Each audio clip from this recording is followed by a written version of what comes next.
revenge. For us. For us. For us. I heard my father call me dead weight before I ever heard him say goodbye. It happened on a Thursday night, one of those rain-heavy Seattle evenings where the streetlights blur like ghosts through the window. My phone buzzed on the counter. I didn't answer. I was rinsing dishes, listening to the hum of the refrigerator, trying to forget how tired I was. Then the call connected again. Only he hadn't meant to call. It was a pocket dial. I almost hung up until I heard my name. "She's dragging my whole life down," my father said, breathless with frustration. "I can't enjoy anything with her around. She's just a burden." There was a soft laugh in the background. A woman's voice, smooth, confident, rehearsed. "Tessa, you said she'd move out by now," she replied. "Why is she still in that house? That place could change everything for us." Silence. A chair scraped. My father's sigh filled the line. "I know," he said. "She's making it difficult. But I'll convince her. She owes me that much." Owes him. That word hit harder than the rest. I gripped the counter, feeling the cold tile bite into my palms. Rain tapped against the window, like someone knocking politely, waiting for me to break. "You can't start over," Tessa murmured, not with her still attached. "Cut her loose. Sell the house. She'll figure her life out." My father didn't disagree. He laughed. And that was the moment, the exact second, when something inside me shifted.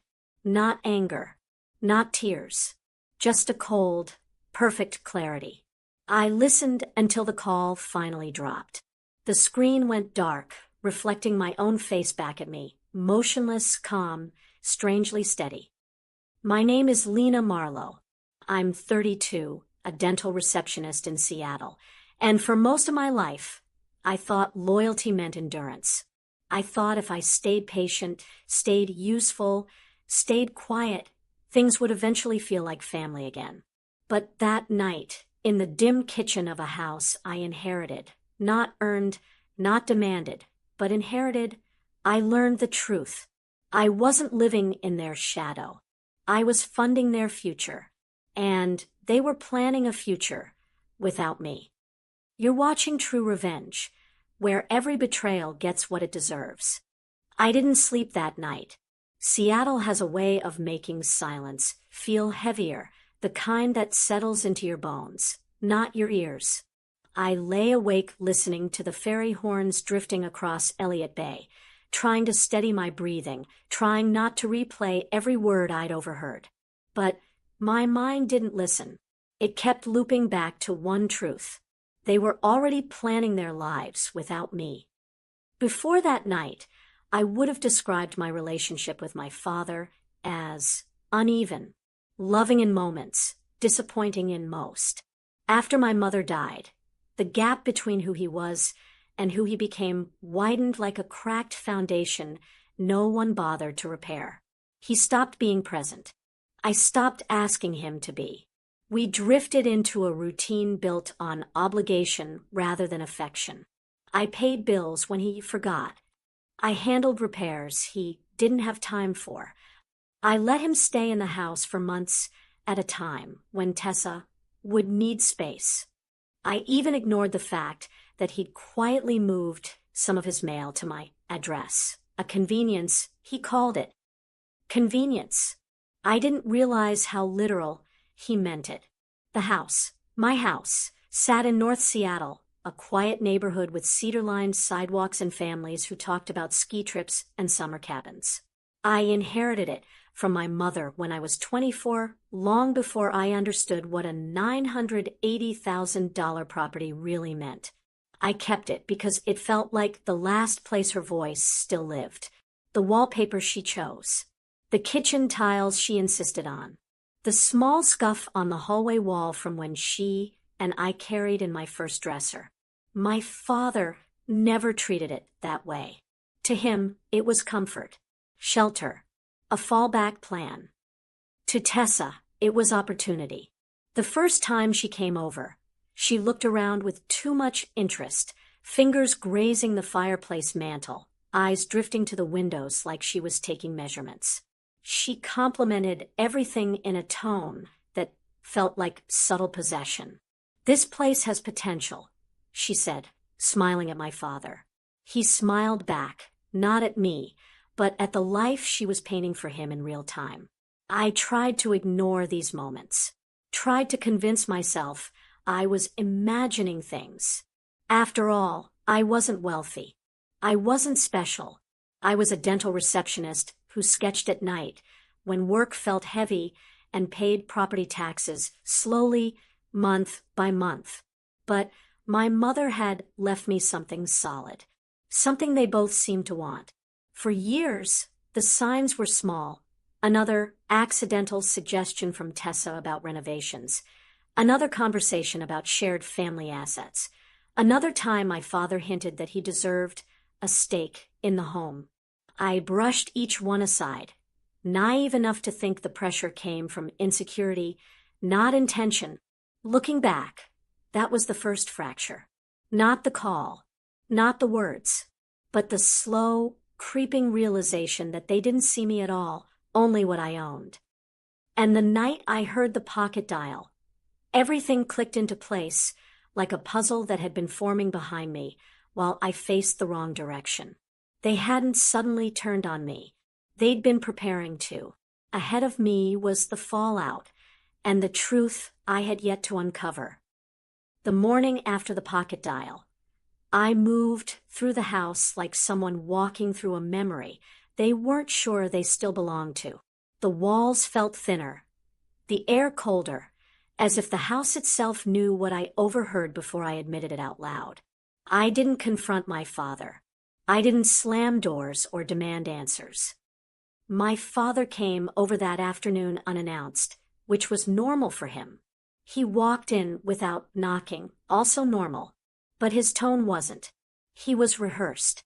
"Lena," he began too casually, "I've been thinking, this house is way too much for you alone.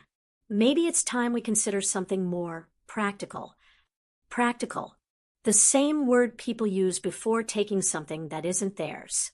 I watched him walk around the living room, touching the edges of picture frames he never cared about, looking at the windows the same way Tessa once had, calculating, measuring.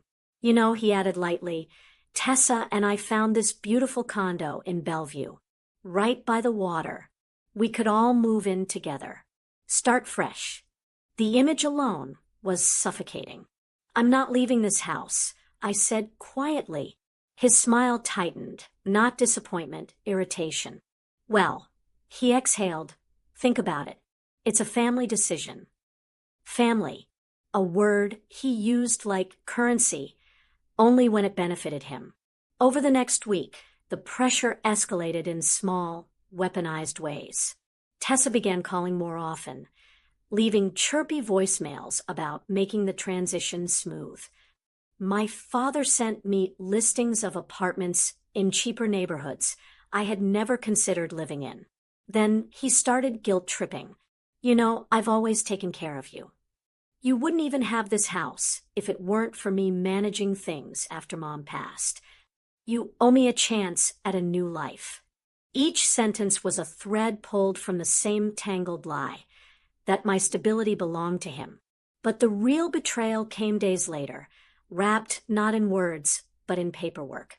I went to retrieve a delivery from the porch when I noticed an envelope sticking out of the mailbox. It was addressed to my father, but delivered to my home. I shouldn't have opened it, but something in me already knew it mattered.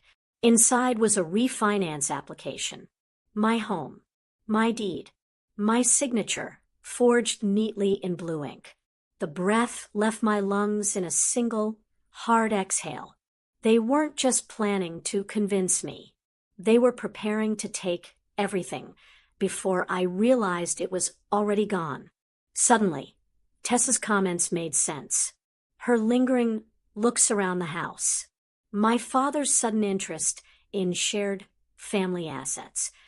The push for me to move out. This wasn't spontaneous manipulation. It was architecture, Carefully designed, slowly executed, quietly waiting for the moment I stopped paying attention. That night, I sat at the dining table with the refinance packet spread out like evidence in a crime scene. Rain tapped the window. The dishwasher hummed. The lights felt too bright. I didn't cry. I didn't call him. I realized something instead, something that settled into me with chilling calm. They weren't trying to build a future without me. They were trying to use mine to build theirs. And that was the moment I didn't need to beg, argue, or reason. I just needed to document everything. I didn't sleep that night, not because of the house sale or the legal logistics or even the thought of leaving everything behind. I stayed awake because of 6 words that wouldn't stop circling in my mind. She's a burden. Always has been. My father's voice. Low, clear, unfiltered. And right before the call cut, I heard her, Melissa, laugh. A sharp, bitter laugh that didn't belong in my home. That was the moment something inside me stopped trembling and started observing. The next morning, Seattle felt colder. The sky looked bruised. Even my apartment seemed to watch me, waiting for what I would do next. I opened my laptop, not to cry, not to confront, but to collect emails, receipts, shared accounts, property transaction logs, even old messages Dad had sent me about helping with utilities. Messages I now saw were just ways to access my records. It didn't take long for the pattern to appear. Every time Melissa entered his life, money disappeared from mine. At first, small things, groceries I never bought, medical charges I never made. But then the bigger ones. A $4,800 jewelry purchase. A weekend hotel reservation in Los Angeles. A transfer labeled family reimbursement. I wasn't reimbursed for anything. They were using my account. And then I found something worse. Something that felt like a hand closing around my throat. A draft of a document Melissa had written. A power of attorney request, naming herself as my caretaker. Filed quietly, placed in a folder titled Eventual Necessity. Eventual necessity. Like they were just waiting for me to break. Or planning to break me. My stomach tightened, but the fear didn't stay. It drained out slowly, replaced by a stillness I didn't recognize at first. Not rage. Not panic. Just clarity. I forwarded everything to the one person who always answered. Ruth Lawson, my mother's old friend, and the last attorney who ever stood up to my father. Her reply came fast. I'm on my way. Don't talk to them. Don't sign anything. By noon, Ruth was sitting in my living room, hair still damp from the rain, reading through the files with quiet, methodical disgust. Your father didn't just let her manipulate him, she said. They're building a case, a false narrative, something to justify controlling your assets. Why? I asked. Ruth looked up at me, eyes steady. Because you own the only thing they can't afford to lose, that house. And if you ever decided to cut ties, they'd have nothing. My laugh was small and humorless. I already heard him say I was nothing. No, she said. He said you were a burden.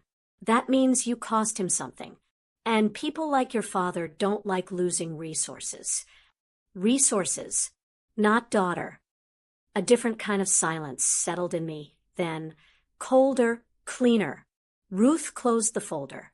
This isn't just betrayal, Lena. It's strategy. And now that we understand their strategy, we build ours.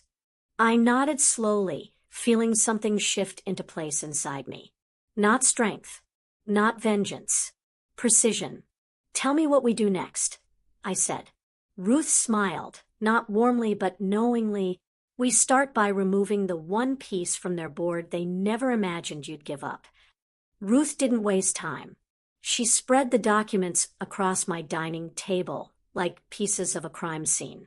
The rain tapped against the Seattle window behind us, steady, rhythmic, almost patient. A metronome for what we were about to do. "They think you're frozen," she said. "They think you won't act unless they tell you how." Ruth slid the fraudulent draft Melissa had written toward me. But fear makes people sloppy. And Melissa? She's been sloppy for months. Seeing her handwriting, her attempts to mimic legal language, made something in me harden. "Here's what we do," Ruth continued. "You sell the house quietly, quickly, and legally. Every cent moves into a protected trust under your name only. A trust they can't access, freeze, or challenge. And once it's gone," I asked. Ruth's eyes sharpened. "They lose their leverage, and their plan collapses before they realize you were even playing." It was elegant, silent, devastating. Exactly the kind of move they never prepared for, because manipulation made them confident, and confidence made them blind. We created a step-by-step map. Contact a discreet real estate broker. Begin the sale immediately. Transfer assets into the trust before they returned from Europe. Redirect all mail. Change all passwords. Close shared accounts they assumed I'd forgotten about. File a preemptive protection order citing financial interference. No threats. No confrontations. No shouting matches. Just paperwork, the same weapon they'd used against me. Ruth folded the final document and placed it in front of me. "When you do this," she said softly, "you're walking away from more than a house." "I know." A slow breath left my chest. Not relief, something quieter, more focused. "I'm not looking for revenge," I said. "I'm looking for an ending." Ruth nodded once. "And this is the one they earned." They landed in Seattle 3 days earlier than planned. I know this because Melissa tried to unlock my front door at 11:42 p.m. The camera Ruth installed caught everything, her whispering to my father, her voice sharp and irritated. "She should be here. Did she run off again? God, Robert, she's exhausting." My father muttered something back, something low, something that used to make me fold myself small. Not anymore. The footage showed the exact second they realized the door wasn't opening. Melissa tried the key again. Then again. Her expression tightened, confusion sliding into frustration. My father stepped forward. He tried his key, too. It didn't fit. Not anymore. The house, the one they planned to take from me, had sold that morning. Fully transferred. Irrevocable trust locked. Deeds moved. Accounts closed. Everything they were counting on, already gone. Melissa pulled out her phone. The porch light caught the anger on her face. "She had no right to do this," she snapped. "She promised us stability." I almost laughed. I had promised nothing. My father finally called me. The voicemail came through at midnight, trembling breath, forced calm. "Lena, sweetheart, there seems to be a mix-up with the house. Can you call us back? We just want to talk." He didn't mention the legal letter I'd sent earlier that afternoon, the cease and desist, the documentation of financial interference, the summary of Melissa's forged draft, the notice that all future communication must go through my attorney. Melissa's voice cut through the message in the background. "She played you, Robert. She played both of us. Both of us." Hearing that was its own justice. The next morning, they tried to access my old bank account. Closed. They tried my storage unit. Cleared. My employer? Informed of all attempted guardianship interference. Each attempt triggered another automated legal alert. Ruth texted me once. "They're spiraling. Paperwork is a beautiful thing."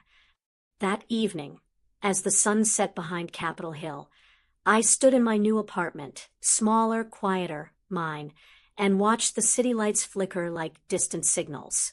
No yelling, no dramatic showdown, no final confrontation, just two people who built their lives on control. Realizing they had none, justice didn't roar. It whispered, and the silence was enough. My new apartment sits on the edge of Capitol Hill, a quiet building overlooking a street lined with coffee shops and morning dog walkers. It's smaller than the house I once owned, but it feels wider somehow, like the walls aren't listening for footsteps or waiting for someone else's storm to arrive. A week after the sale finalized, the last piece of paperwork came in, confirmation that the trust was sealed, protected, untouchable. My future, for the first time, belonged to me alone. My father never called again. Not directly. A lawyer reached out on his behalf, asking if there was room for reconciliation. I declined. Melissa posted something vague online about betrayal within families, then quietly deleted it after Ruth forwarded her the forged document she'd written. Accountability has a way of dimming arrogance. I don't check on them. Not out of anger. Out of choice. Distance can be a boundary, but it can also be a blessing. Some nights, I sit by the window with a cup of tea and let the city hum below me. Seattle moves in its own rhythm. Soft rain, passing buses, the low murmur of people living their lives. For the first time, I feel like I'm part of it instead of paused outside it. I used to think peace came from fixing people, repairing relationships, holding everything together no matter the cost. Now I know peace is simply the moment you stop handing your life to those who mishandled it. I didn't punish them. I didn't expose them. I just stepped away. And sometimes that is the quietest and strongest justice of all. This was another story from True Revenge, where we turn pain into purpose and betrayal into balance. Subscribe and join us for the next transformation.